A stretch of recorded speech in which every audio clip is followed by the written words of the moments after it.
read the case study or the suggested reading? I know that I don't make it compulsory. I really just stick it up there. No, I was busy with the assignment. I've got to love that. I've got to love that. Anyone have a glance at any of these? Okay. Let's have a glance at what I had shared. Nice, Hannah. Right, guys. So I think if we look at this heading and it talks about Robusta coffee hitting a fresh record, and it just shows that essentially there are an issue around global supply. So in terms of our pestle factors, it's obviously the natural environment.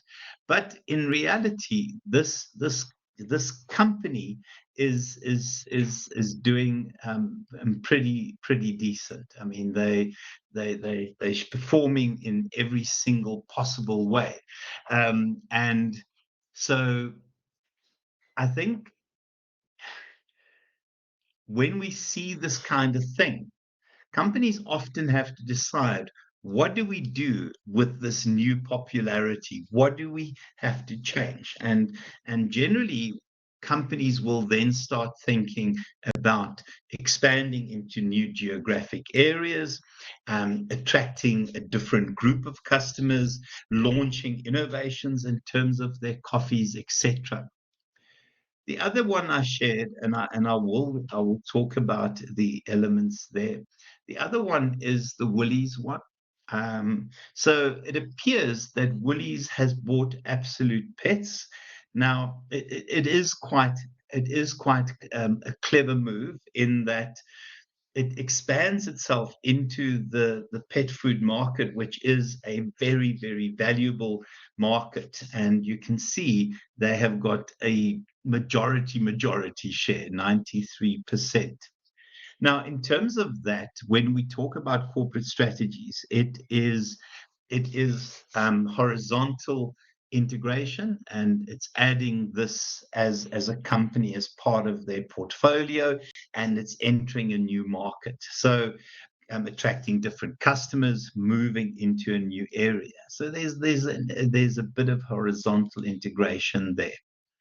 And then this one, Emira sells 1.1 billion Western Cape portfolio to another company. And again, guys, this might be because the company is struggling. It might be trying to unbundle, reduce its liabilities. Quite often a thing that happens, and then obviously spear rate. For them, it is a form of horizontal integration. And then where is that? This one, yeah. I keep being surprised by the fact that Elon Musk's Tesla is still at least selling some stuff. But the reality is that we are definitely seeing a move away from electric vehicles to hydrogen vehicles.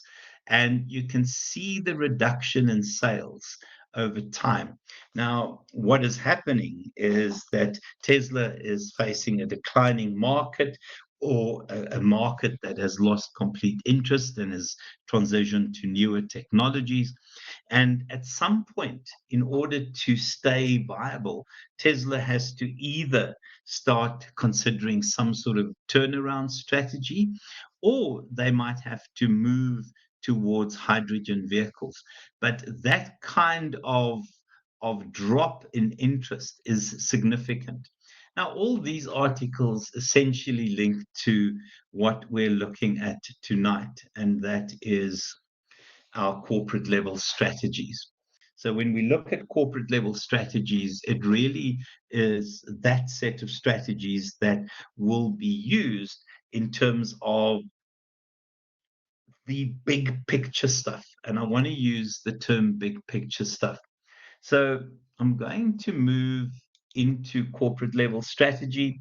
So essentially, there's certain questions that get asked here.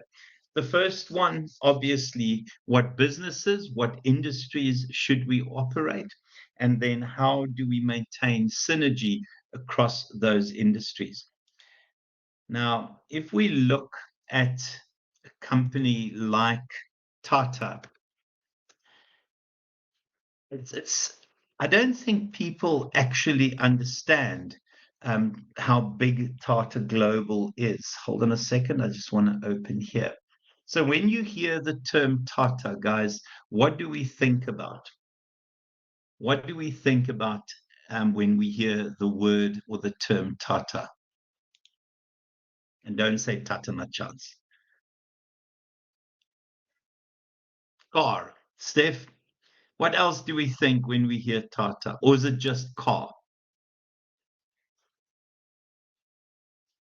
Or is it just car?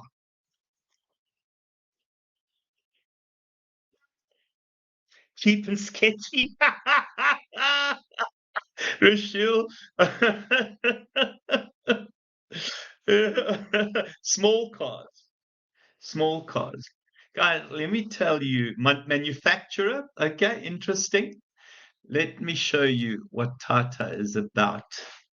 Um, I just want to find their companies. Hold on.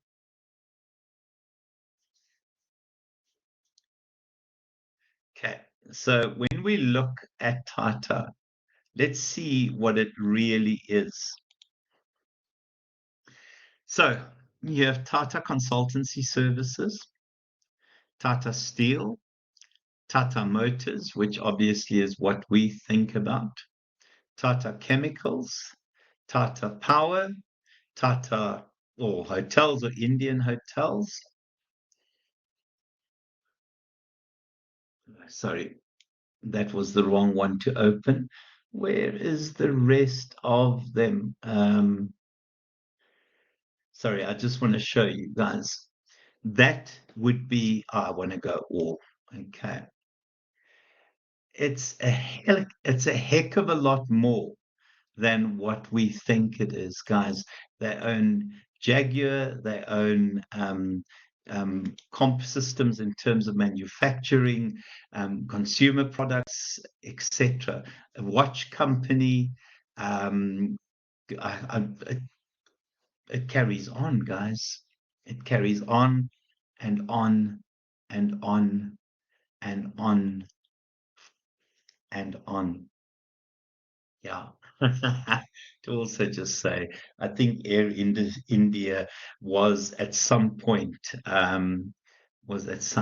nationalized, but I still think that Tata has a main role in that.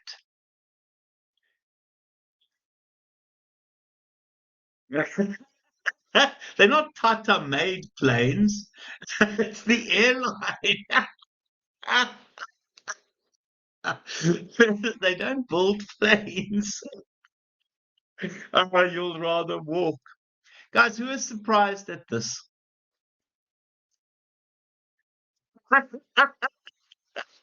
Is it because you're Indian, boy? Or don't you trust Indian people?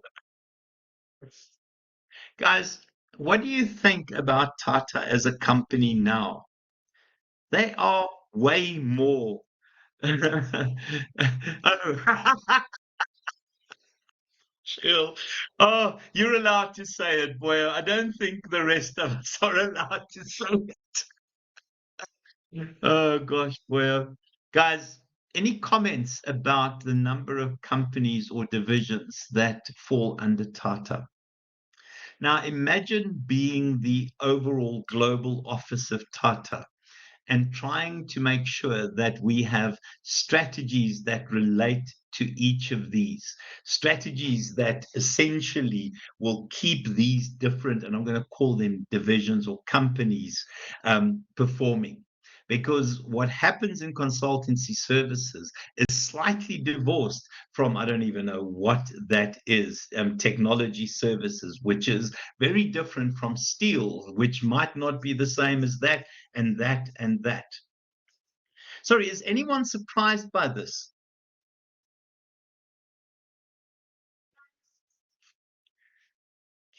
I think I was surprised when I looked at it. And to also just say, guys, it's a heck of an impressive website as well, and this has improved over time. So what we have here is a world-class multinational. It's world-class.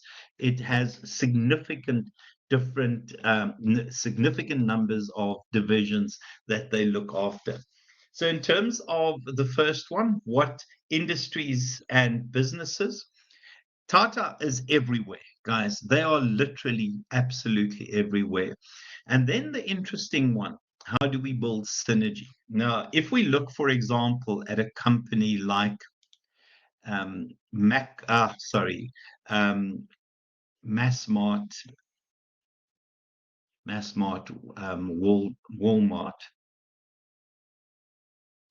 Just want to go divisions.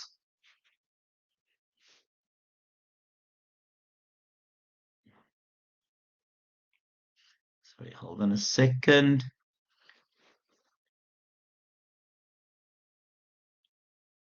Now, if we look at this one, we can argue that it would be a lot easier to maintain synergy in terms of the Massmart, Walmart subdivisions, because the truth is it's very similar what they sell.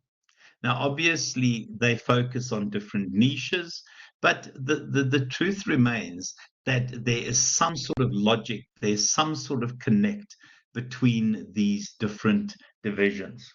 So, on a much smaller scale, and obviously Massmart is a big brand overall, but in South Africa, that is what they have as their different businesses. So when we look at corporate strategy, it really looks at it from a holding company perspective. In terms of the strategies, two options: growth and defensive strategies. And we'll talk about those. So, in terms of the kinds of decisions, you can see here. So, corporate level decisions very different to the business unit decisions. Here, we are more likely to encounter the Porter's generic strategies. So the sort of stuff that we did in Learning Unit 1. So let's look at the corporate strategies that are available. So the first one is organic growth. So when we look at organic growth, we look at market penetration. And what market penetration is where you have a potential market that's not fully saturated. So often when we look at market penetration, you would, for example, look at the cell phone industry in South Africa. We also know that in South Africa, there are more cell phones than there are people. But we still believe that there is a group of people that haven't accessed this industry. In Africa, for example, we also see that it's an unsaturated market and that there is a real focus in terms of advertising, specials, those kinds of attract customer type things. And these are essential in terms of trying to secure.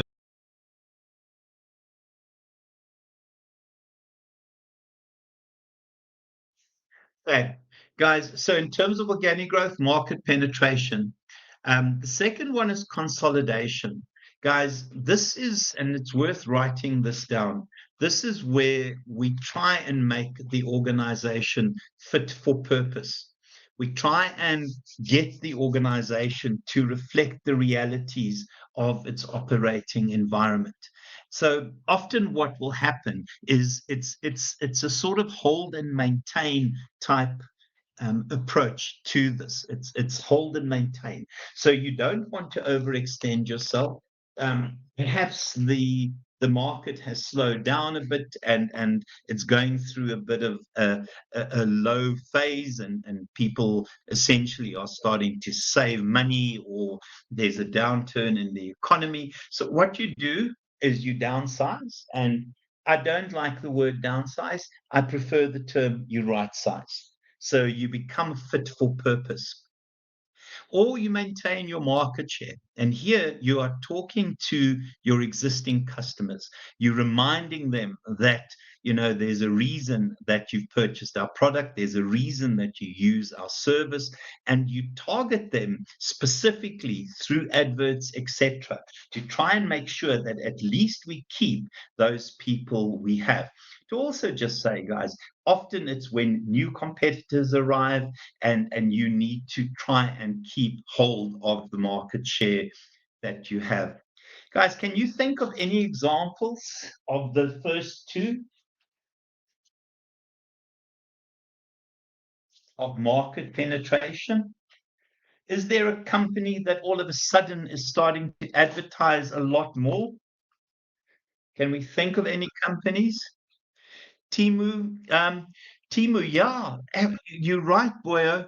Pineapple Insurance, Naked Insurance, yeah, we've seen it. I mean, we're getting inundated with those. Hey, so there's very much a market penetration attempt there. Those are actually very, very good examples. Timu, yeah, gosh, they are trying to grow. I mean, also, I don't like their approach. I think a lot of it is spamming. Well, I feel Timu does a lot of spamming, but maybe I'm misreading it. Okay, guys, so the second one is market development. Now, what we do when we look at market development is we look at taking our existing products and moving them into new markets. So we take our existing products and we move them into new markets. So when we think of South African companies, a company like Nando's started off in Johannesburg in Rosebank, and they did some real product development, some real market development. They first went national in terms of South Africa through franchising, and they've now gone international. Give me examples of where we find Nando's outlets. I think they're in the UK. Where else are they? There's Stephanie, are you serious? They are in the UAE. Have they got to the UAE? That is wow. Goodness me. And very popular, because I know that they're halal. I know that they're halal. Goodness me. Yo, that company has grown, hey, because they're in the UK as well. Um, Really? Okay. Very, very cool. Very, very cool. Guys, and then, yeah, we also know that Netcare has gone international. I think UAE, there's some Netcares in the UAE. Is that correct, Steph?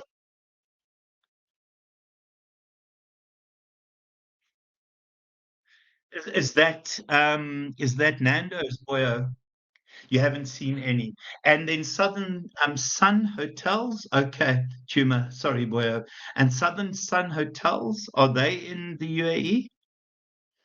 Because the Southern Sun and Netcare have gone, yeah, they've gone into the UAE. They've also gone into other Arab countries. And we know that Netcare had gone into other Arab countries.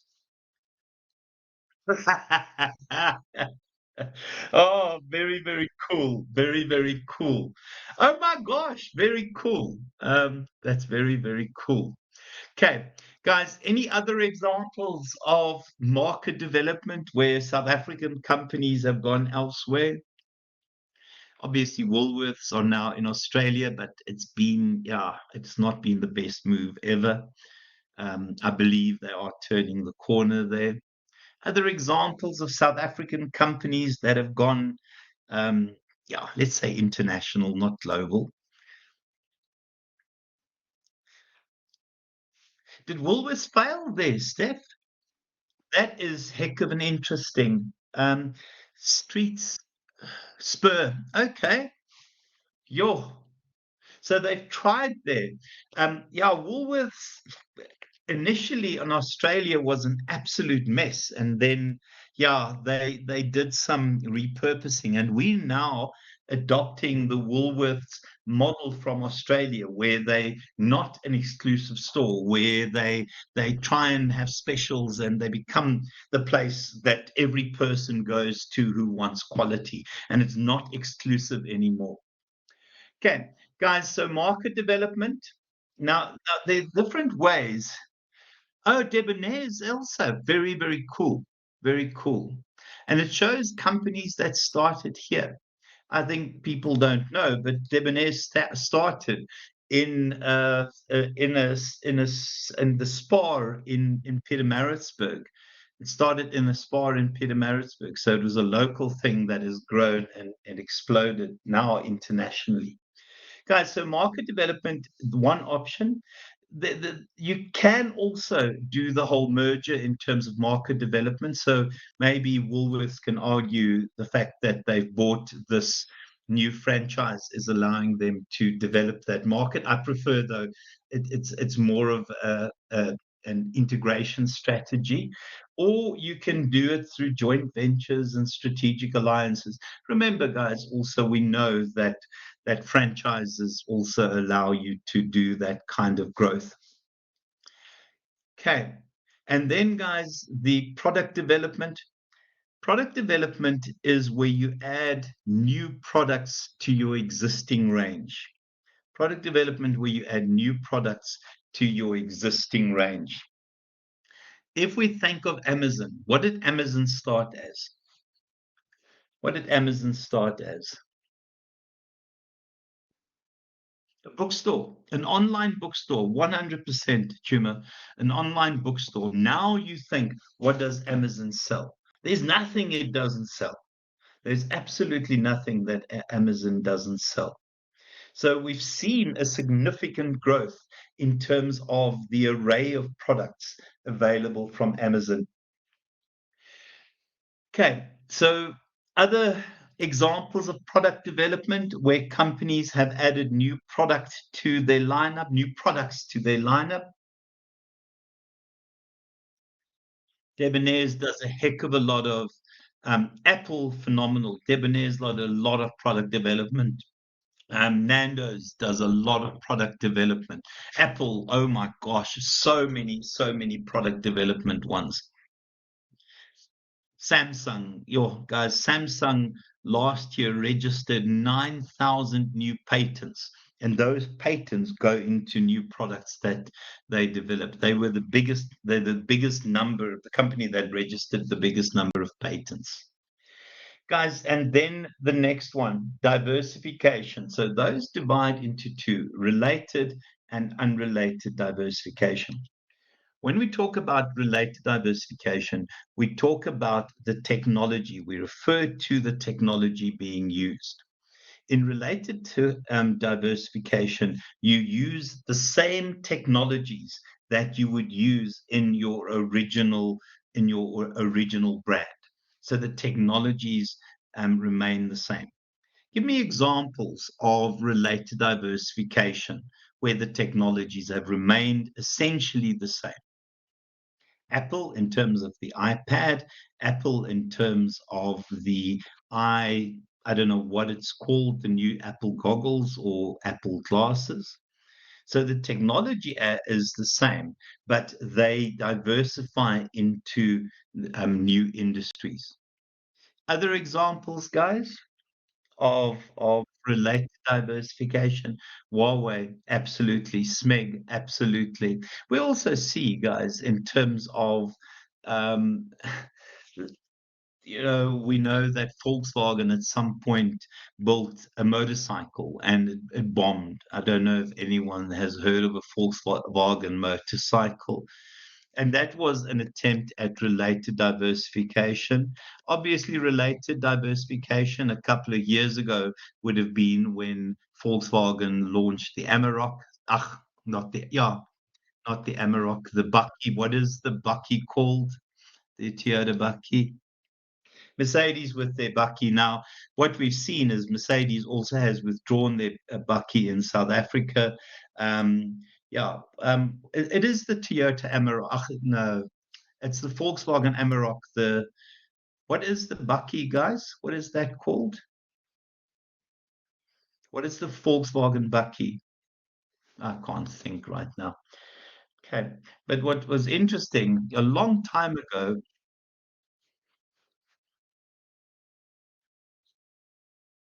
Hold on. I need to show you guys this. Where is it?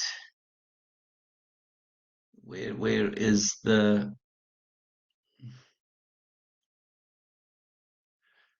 Yeah, no, I can't find it now.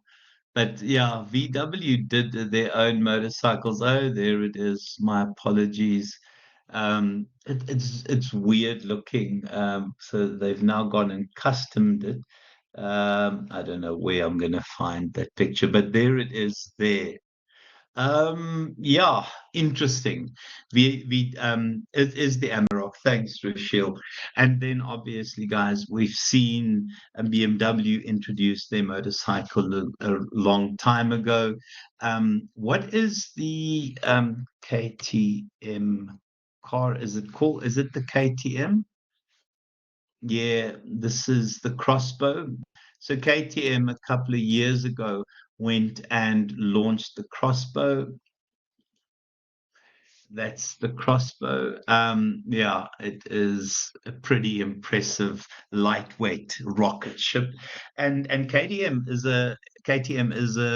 a motorcycle builder.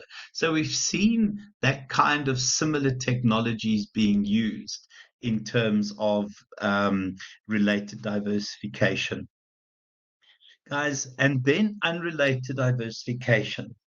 Unrelated diversification is when we launch new products that don't use the same technology as the organization. So when we look at a highly diversified organization, obviously Tata would be one of them. Another one would be Virgin. I can't spell Virgin. Can you believe it? Virgin Global. I'll just quickly show you. If you think of the unrelated diversification that we've seen in the Virgin Group, for example, gosh, I don't know, I keep saying yes to all cookies. Hold on a second. So it started off as, yeah, it started off as a newspaper for students, and then it became I think it was a sale. They had record sales, and then Virgin Air happened, and then obviously all the other bits and pieces happened. Uh, where is their company? Bup, bup, bup, bup. I just want to see what their different divisions are. What are the different divisions? Okay, well, this is the overview. Yeah, but you have Virgin Money, you have Virgin Mobile, you have Virgin in terms of the gyms, Virgin cruise ships, a lot of unrelated diversification there. Somebody else has joined us. Who's joined us? Hi, Caprice, how are you? And a lot of other people, other businesses in terms of what they've diversified into. I'm good, thanks, Caprice. No, I don't mind. And then the next one, integration. So vertical and horizontal integration. When we think of vertical integration, here we look at the supply chain that we're involved in terms, or the value chain. Let me use that term. So if we look at backward vertical integration, that's where a company takes over a supplier. So that's where a company takes over a supplier. So we know, for example, that Volvo is owned by Geely, the Chinese manufacturer. Volvo has embarked on a process of purchasing a number of parts suppliers in Australia so that they could secure a long-term sort of supply in terms of building Volvo. Geely did that. Forward vertical integration is where you get closer to your customers. So you can either do that through a website. So we know that USN, the what is it called? I suppose the health food provider, USN, has launched a website ages ago, had launched a website in order to get closer to customers. So it's where you take over your intermediaries or you create your own intermediaries. Give me examples of companies that have vertically backward vertical integration.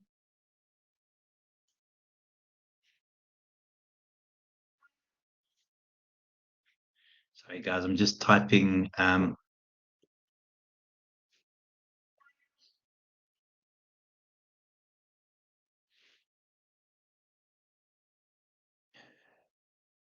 Okay, sorry, I didn't see. No, Lexus would be, we would argue that it is product development, or you can say that it's related diversification because you're moving into a new area. But for me, I think that's more product development. Guys, so silly examples, the Hilton Hotel Group. The Hilton Hotel Group has gone and bought a number of furniture suppliers in terms of securing their own supply chain. China, which is quite interesting. Okay, and Marriott, what is Starwood? Okay, um, Steph, what is Starwood?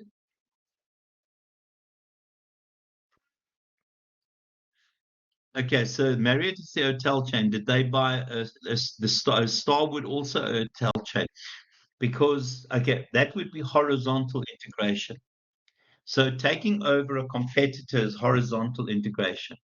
In terms of vertical integration, backward vertical integration is where you take over your suppliers. Forward vertical integration is where you get closer to your customers through either launching a website or buying your intermediaries.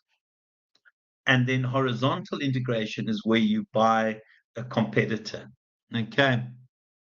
So the Hilton Hotel Group went and purchased a number of suppliers, furniture manufacturers, in order to get closer to their supply chain and become more reliable in terms of the supply chain. So this is where you look at buying your suppliers, guys. China, we know, has indicated that by 2030 they will not be outsourcing or importing any components from anywhere else in the world, because the plan is that from an electronics perspective, they will become fully self-sufficient. So a lot of their Chinese brands, including Huawei, are buying up component manufacturers in China and moving and creating their own component manufacturers. And then in terms of forward vertical integration, here we look at getting closer to our customers. I did say USN, the health food provider, has moved closer to their customers by launching a website. We know that, for example, Ola, the ice cream maker, has bought Milky Lane in order to move closer to their customers. Factory shops are also examples of that. Okay, guys, and then when it's not going too well. Okay, so Spa Pharmacy, yeah, Spa Pharmacy have, I think Spa Pharmacy tumor would be um, I think it would be related diversification. Okay, boy, unless they bought over a pharmacy chain. But I think for me it is related diversification. Okay, Boya, because the technology remains the same. For me, it's related diversification. Does that make sense, Boya?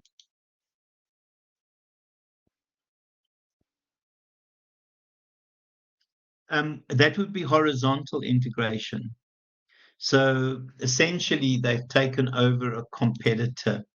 Hannah, but yeah, so to me that would be horizontal integration. But you can also argue maybe that it is related diversification. Okay, so as long as you argue using the right support, you can either argue as related diversification because they're moving into the pet shop market, or you can argue horizontal integration because they're taking over a competitor. Does that make sense?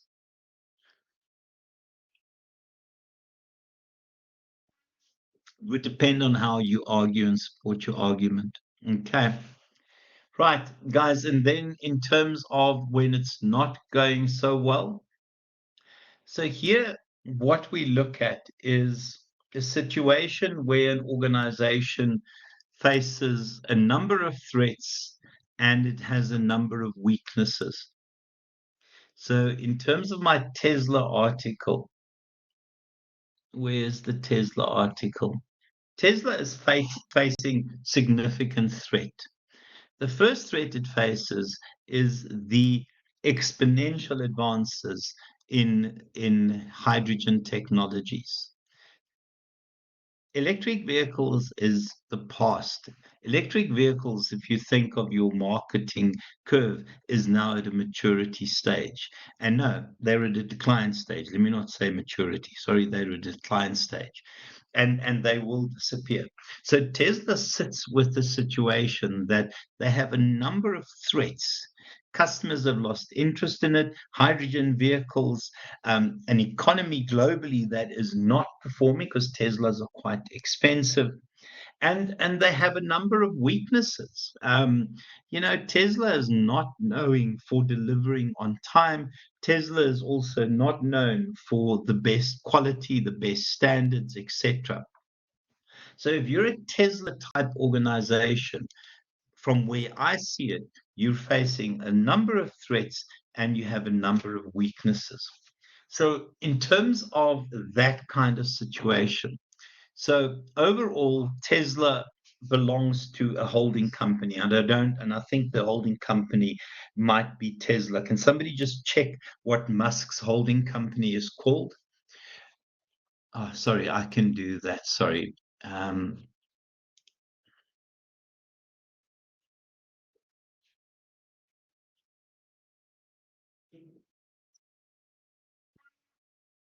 Someone found it for me. Thank you. X Corp. Thanks, Steph. And so if you're X Corp and you're looking now at Tesla, it's an interesting one. Lots of threats intersecting with lots of weaknesses. So essentially, what you can do are those two options. Guys, sorry, I opened another tab and then I went on to the next slide. I just want to show you something interesting in terms of horizontal integration. And my apologies for doing this now and going back. I did open it in the background. I don't know how well this is going to show up.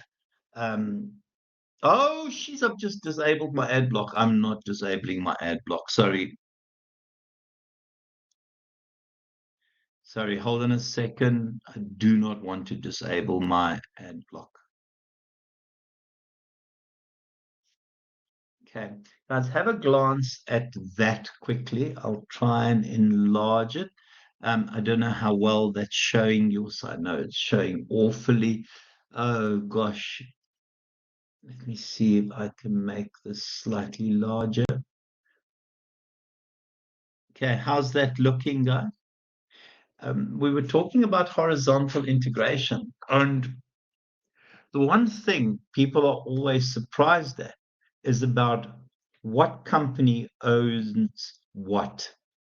So if we look at Honda, obviously Acura and Honda, and some sort of other companies, Hyundai is Kia, also obviously owns that. And then when we look at others, guys, Renault, Nissan, I don't know if people are aware that Renault owns Nissan. They own Samsung vehicles, Dacia, Volvo. Oh, they've bought Volvo. They must have bought it from Geely, and then Renault, etc. If we look here, where is Volkswagen? Have a glance at what and which brands belong to Volkswagen. Audi, Lamborghini, Seat, obviously VW itself, Bentley, Skoda, Bugatti, Porsche, MAN, and Volkswagen Trucks, Scandia. So we've seen significant kind of moves in terms of horizontal integration all the time. If you look at what Mercedes-Benz owns, my goodness me, it's a variety. In there, I think, are smart cars as well. GM, yeah, also owns a small part of Suzuki. Ford, what Ford own. And so we see significant movements all the time in terms of, is anyone surprised by any of these? Sorry, what Fiat owns? Anyone surprised at any of this? Yeah, VW is a conglomerate, guys. My goodness me, VW owns a heck of a lot, hey? Owns a heck of a lot. And I think the reality is that they engage in horizontal integration all the time. Always engaging in horizontal integration. Oh no, they've known Audi. They've owned Audi from day one, Steph. So for them, Audi was what Lexus is to Toyota. So for them, Audi is what Lexus is to Toyota. So no, they started Audi. Okay. Oh gosh, no. Audis are fantastic, man. They have Volkswagen technology. Gosh, have you ever owned an Audi? Because I really don't believe they crap at all. Um, does anyone here drive an Audi? Gosh, it must have been a bad experience. Rochelle, which one do you own, Boya? Rochelle, I was going to say RS3. Um, guess why I was going to say RS3, Rochelle?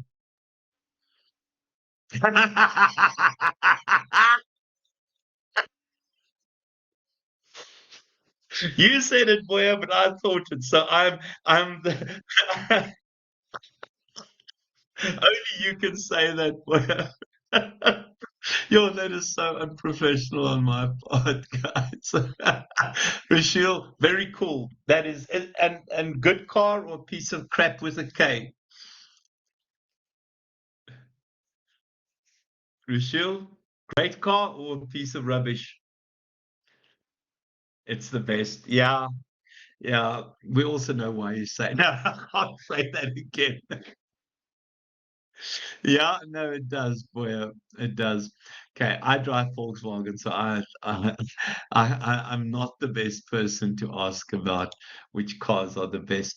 Guys, so in terms of the end game, we have divestiture.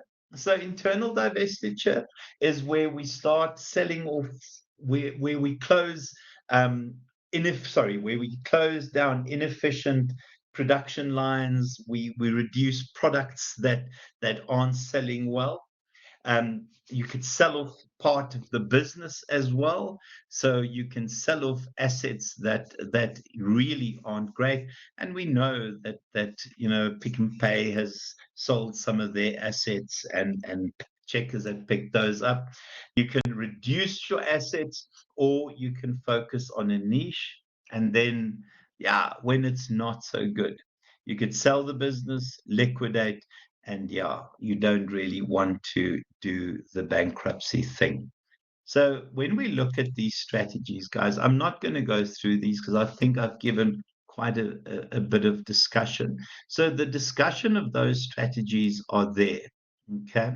I did also talk about integration. So backward integration, taking over your supplier, forward, essentially getting closer to your customer. So some sort of buying another retailer, buying an intermediary, and then horizontal integration, buying buying a competitor. Hi. So, guys, in terms of cooperative or corporate combination strategies, there are a couple. A joint venture, what makes a joint venture different to a strategic alliance is that a strategic alliance, we find that organizations partner for a period of time. A joint venture means that you start a whole new business in which both organizations own part. Okay.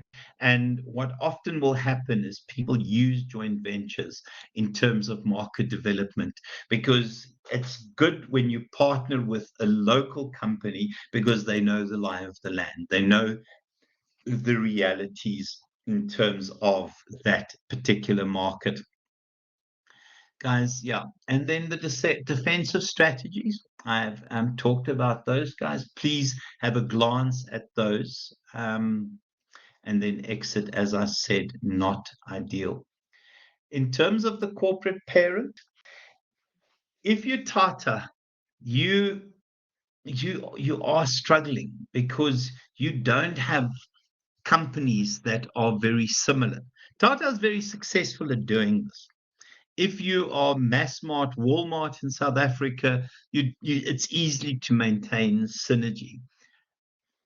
In terms of Virgin, very difficult to maintain synergy because the companies are so vastly different. So when we look at the idea of the corporate parent, guys, I think the more efficient and the more competent the management of your different divisions, the more likely it is that the corporate parent would have a hands-off approach. All they will try and do is create some harmony, is make sure that there's not a duplication of services or a duplication of markets to prevent these companies from competing. And I think that's what the corporate parent brings. It creates that avenue for people to become competitive. So if we look at the kinds of businesses that we find, first of all, these are the kinds of realities that we face. So we look at the business and essentially the opportunities that the parents can provide. And then we look at the critical success factors. Who remembers critical success factors from BMNG 7322? What are critical success factors?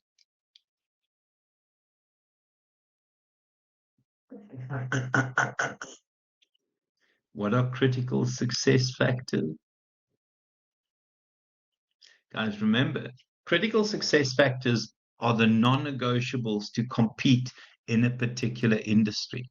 It's the things that you cannot compete without. So if we think of competing in the cell phone type technology industry, key success factors would be the ability to integrate multiple devices, would be access to cloud computing, would be constant innovation and advances. Those are the non-negotiables about competing in that kind of technology area.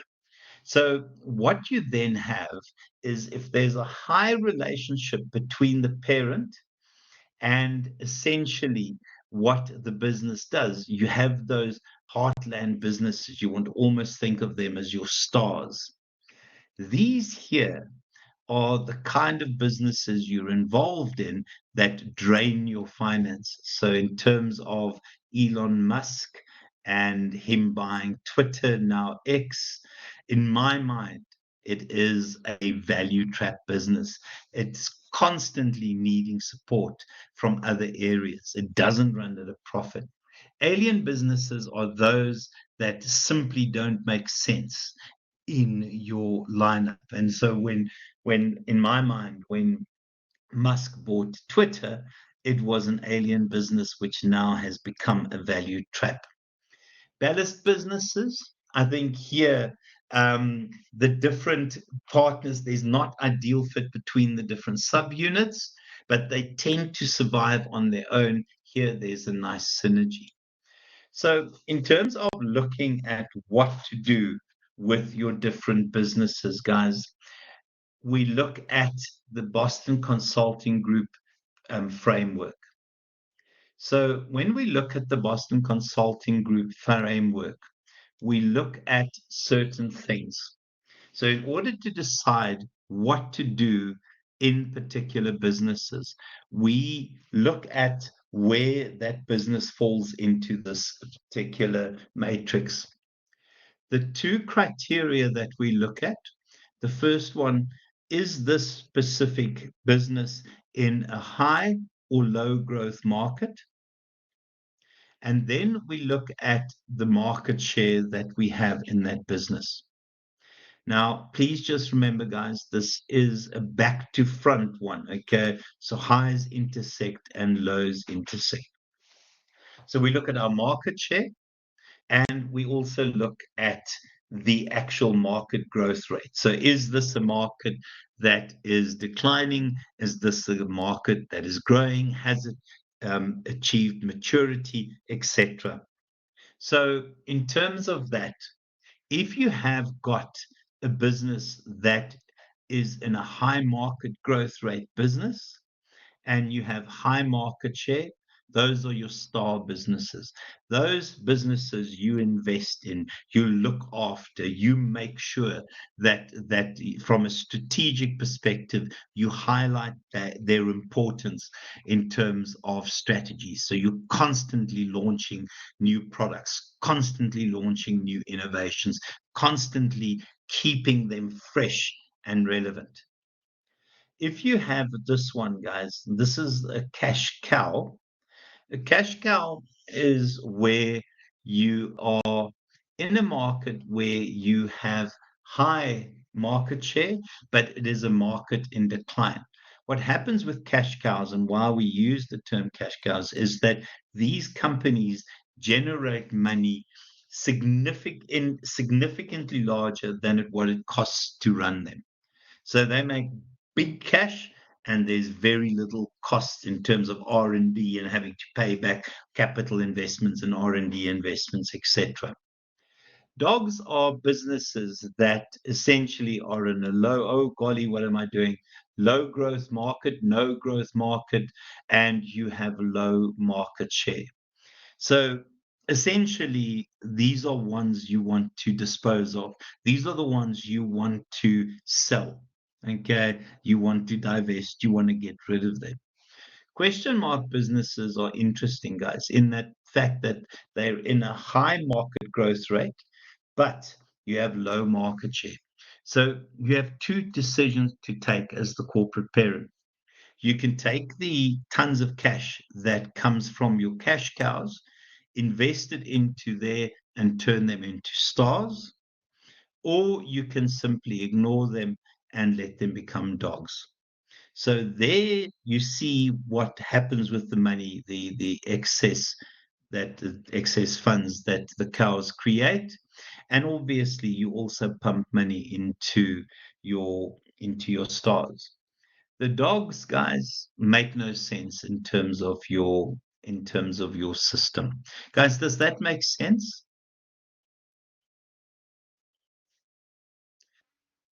Okay. So guys, here you can see the kinds of things you do.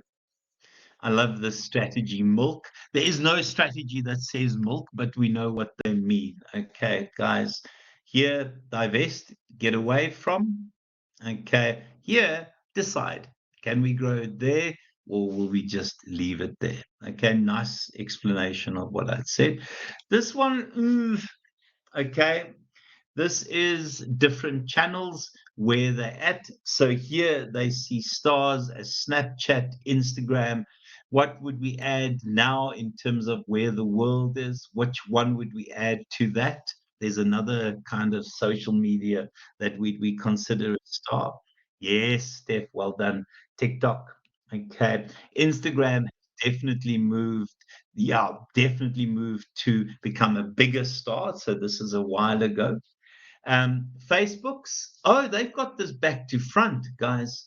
Oh gosh, you can see this is dated. So this, oh my gosh, sorry guys, this has got back to front. I shouldn't use this. Let's rather go and back here. My apologies. I forgot that this is the back to front one. But here, if we think of it, guys, in terms of social media, absolutely. Instagram, TikTok. Where is Snapchat now? I don't even know whether Snapchat still exists. I'm talking to your generation. Is it a dog, Steph? Yeah. Anyone still use Snapchat? I didn't even know what it is. I've never seen it. I've never used it.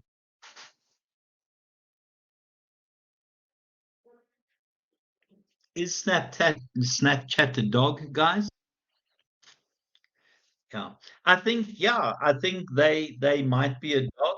Um, okay, guys, in terms of question marks, cash cow, I think I would put Facebook here. Um, I I think if you have Facebook in your portfolio, yeah, I think Facebook is not as widely used as Instagram. Guys, I'm not a generation that cares about social media. Where would we put Facebook?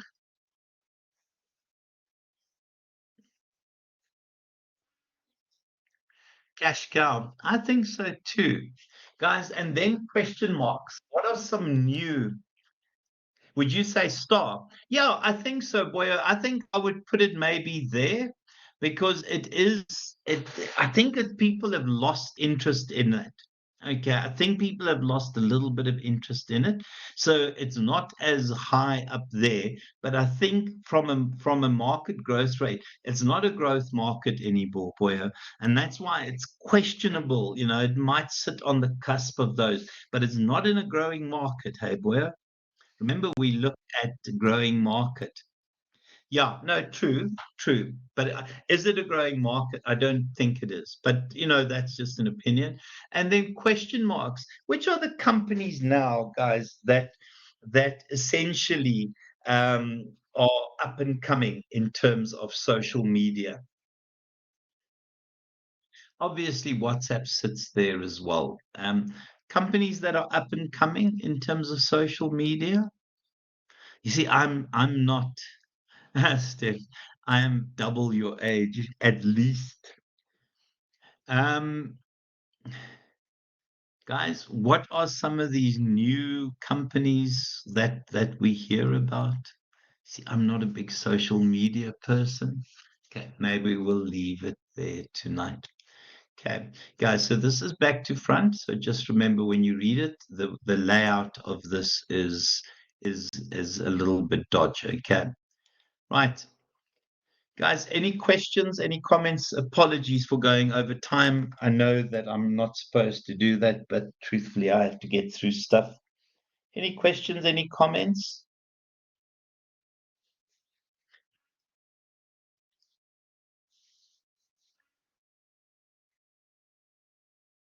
Okay, Hannah, what it means is a written scene exam is we will get a set of case studies beforehand, and we would have to try and predict what questions are from the case studies. So they will send you the case studies that will be in the exam, and then what we'll do is we'll try and figure out which questions are